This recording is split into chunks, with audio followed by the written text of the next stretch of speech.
Ruby and Frankie are the names I would give to a pair of transgender lesbian Pomeranians who are also diabetic and wear matching sweaters for some fucking reason. It also happens to be the fore and surname for a former vlogger who documented her family's lives for monetary gain since 2015. Now, I don't want the focus of this video to center around her parenting. I'm sure you've all seen far more detailed breakdowns of her story, her choices, and the consequences of them from far better channels than my own. But I do want to criticize and make fun of her for publicizing it over the better half of a decade. Now, to save time so we can get to lambasting this entitled fucking troglodyte, I'll assume all of you watching know the 8 passengers Ruby Frankie debacle. If not, here's the short version. This dried out pair of saggy tits started a channel on YouTube in 2015, filming her family's personal life and amassing a following of nearly 2.5 million subscribers by the middle of 2020. Just a reminder, but I'm reaching for the unlikely goal of 1,000 subs by April, so don't forget to like, share, and let me know in the comments what you think of Utah. During her time in the spotlight, stupidity would ensue as she would have a detailed conversation with her son about how she left him without a bedroom, and subsequently he would be left to sleep on a beanbag chair over what could be summed up as disruptive or childish behavior, which would come off as shocking and appalling if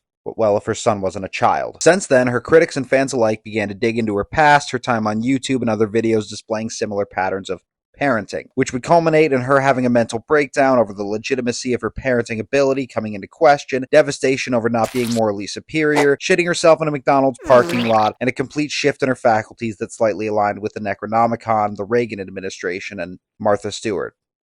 Some reason. Okay, those last two aren't true, but she's still a bitch. Although I'm sure it's meant to, her channel name invokes the same feeling I get when walking past an empty vehicle in a parking lot with those stick figure family decals plastered on the back. Unfortunately, that feeling is animosity, and as much as I would love to see those stick figures gaining distance away from me, rolling off of a cliff and into a ravine, I believe those are the same type of families that would leave their infant children in the car while they dick around in Walmart looking at decorative towels. Fear not, though, as Ruby has yet to have such accusations levied against her.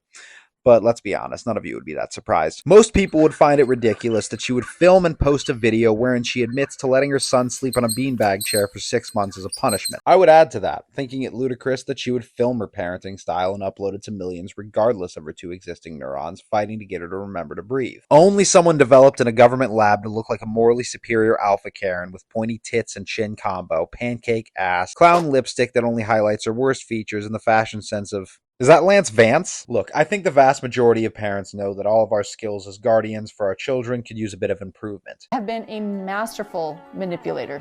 We should have been in that crash. I'm going to take the scissors, look at me, and I'm going to cut its head off. You didn't see me eat the breakfast. But you didn't do anything to help. Because I slept in. And it's a Saturday. So the natural outcome is she's just going to need to be hungry. Hopefully nobody gives her food and nobody steps in and gives her a lunch. Having kids is so much fun. Even the ones that think highly of what mental illnesses they pass on to their children are at least aware of the backlash they would inevitably receive, but only a small minority such as Ruby could think that anyone would want to see it, much less take notes. But, then again, this channel wasn't popular for her seemingly effortless execution of slave labor, fend for yourself, smile for the camera, now go back to your beanbag chair parenting style. This was popular because she portrayed a seemingly perfect family dynamic that simply doesn't exist. I wish I had a bald man with a good job to take care of me. Oh, where's my weak-kneed white knight in job security covered armor? And that's what none of us want to admit at the end of the day. We're shocked that this was given a platform for it to thrive on, let alone praised and monetized. But it's the viewers tuning into this jizz rag rap turd that pushed it to this level. And just like an early 2000s viral video featuring 2 young ladies expressing their love for soft serve and one very unfortunate cup, the viewers, metaphorically, eat this shit up. But very rarely do they accept the blame for its popularity. So now we arrive at my main point of discontent. It doesn't matter your political opinions. Whether you're anti-abortion because your lax gun laws will take care of that problem sooner or later, or you're anti-capitalist yet ranting on an iPhone about cultural appropriation when you wouldn't have the added luxury of blues music, basic infrastructure, or Taco Bell into your lives without cultural inclusion. Instead, those viewers would rather blame me, or people like me, for making content around this issue and driving traffic to these channels. But we wouldn't have anything to talk about if they invested in a hobby, got another cat, or stopped letting Paul verbally abuse you when he has one too many drinks. That last one's gonna hit home for somebody if this video gets big enough. To sum up my feelings on the situation, I want to share with you what comes to mind whenever I hear the name Ruby Frankie. It's an older joke told by Bill Burr, but instead of butchering it myself, I would like for you to hear it from the man himself. I'm not trying to be disrespectful, but what would you rather have as a job? You want to scoop scallops off the bottom of the ocean? ocean, catching that lobster trap to the back of your head? Or do you want to hang in the sunshine with a couple of rugrats? You'd send them to bed anytime you want and some trumped up charges because you want to have a drink and watch The Price is Right? Dude, any job you can do in your pajamas is not difficult.